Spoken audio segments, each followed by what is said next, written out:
فَأَمَّا مَنْ أُوتِيَ كِتَابَهُ بِيَمِينِهِ، تو بہرحال وہ شخص کہ جس کا نامہ اعمال اس کے دائیں ہاتھ میں دیا جائے گا، کہ جس کا رزلٹ اس کے دائیں ہاتھ میں تھمایا جائے گا، فَسَوْفَ يُحَاسَبُ حِسَابًا يَسِيرًا، تو اس سے آسان حساب لیا جائے گا۔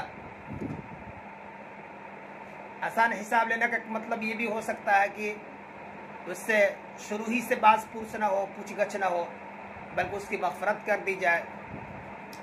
ایک حدیث میں کہ اللہ کے رسول صلی اللہ علیہ وسلم نے عرض کیا کہ جس کا حساب قیامت کے دن لے لیا گیا، گویا کہ وہ ہلاک ہو گیا، وہ برباد ہو گیا۔ اتنے میں حضرت عائشہ صدیقہ رضی اللہ تعالی عنہ نے عرض کیا، اے اللہ کے رسول صلی اللہ علیہ وسلم، کہ اللہ تعالیٰ نے سورہ انشقاق میں یہ نہیں فرمایا کہ جس کو نامہ اعمال اس کے دائیں ہاتھ میں تھمایا جائے گا، گویا کہ اس سے آسان حساب لیا جائے گا؟ تو اللہ کے رسول صلی اللہ علیہ وسلم نے فرمایا، وہ حساب کہاں، وہ حساب نہیں ہے بلکہ پیشگی ہے۔ اس دن بندے کو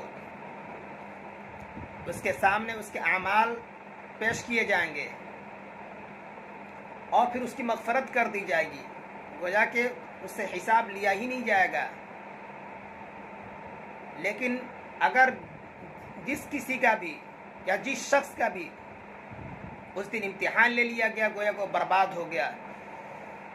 وَيَنْقَلِبُ إِلَىٰ أَهْلِهِ مَسْرُورًا، اور وہ اپنے گھر والوں کے پاس، اپنے متعلقین کے پاس خوشی خوشی لوٹے گا۔ جس طرح دنیا میں بھی اگر ہم دیکھتے ہیں، مشاہدہ کرتے ہیں، جائزہ لیتے ہیں، تو اگر کوئی شخص کسی سخت جرائم میں یا کسی سنگین جرم میں اگر عدالت میں کورٹ میں اس کی پیشی ہوتی ہے، تو پھر اس کے گھر والوں کو اس کا سخت انتظار ہوتا ہے۔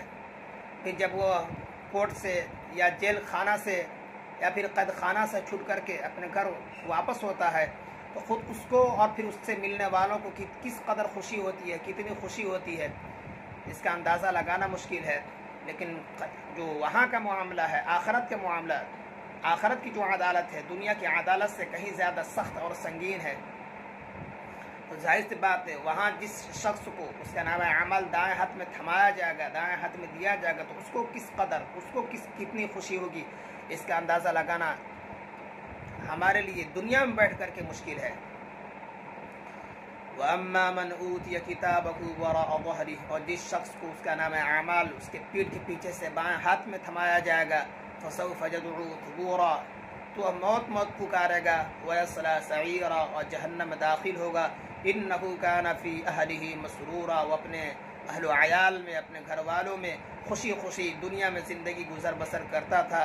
إِنَّهُ ظَنَّ أَن لَّن يَحُورَ بَلَا، اس نے خیال کر رکھا تھا کہ وہ ہرگز واپس نہیں ہوگا۔ کیوں نہیں؟ إِنَّ رَبَّهُ كَانَ بِهِ بَصِيرًا، اس کا رب اس سے بالکل واقف تھا، باخبر تھا۔ اب یہاں سے بات اس شخص کے متعلق کی جا رہی ہے کہ جس کو قیامت کے دن اس کا نام عمل بائیں ہاتھ میں تھمایا جائے گا، تو اس وقت اس کی جو کیفیت ہوگی، اس کی جو حیت، اس کی جو حالت ہوگی، وہ بالکل کربناک اور تشویشناک حالت ہوگی، بے چینی والی حالت ہوگی۔ وہ اس طرح حالت کیوں ہوگی؟ کیونکہ وہ دنیا میں اپنے اہل و عیال میں دنیا کی مستی میں ڈوب کر کے آخرت کی طرف سے بالکل بے پرواہ اور غافل ہو کر کے زندگی گزر بسر کرتا تھا، زندگی گزارتا تھا، اور اس نے یہ یقین کر لیا تھا کہ ہمیں مرنے کے بعد دوبارہ اللہ تعالیٰ کے سامنے حاضر نہیں ہونا ہے، اپنے اعمال کی جواب دہی مجھ سے نہیں، باز پرس مجھ سے نہیں کی جائے گی۔ تو یوم آخرت کو گویا کہ جھٹلاتا تھا، مذاق سمجھتا تھا۔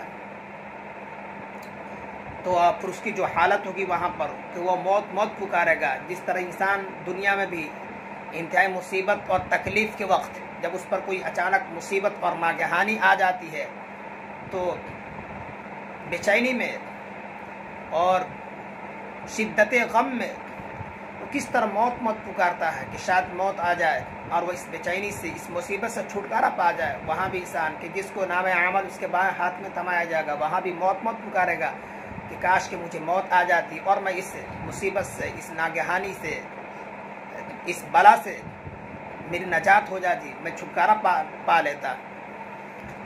وَيَصْلَىٰ سَعِيرًا، اور پھر آخر کار جہنم میں داخل ہو جائے گا، اس کو داخل کر دیا جائے گا۔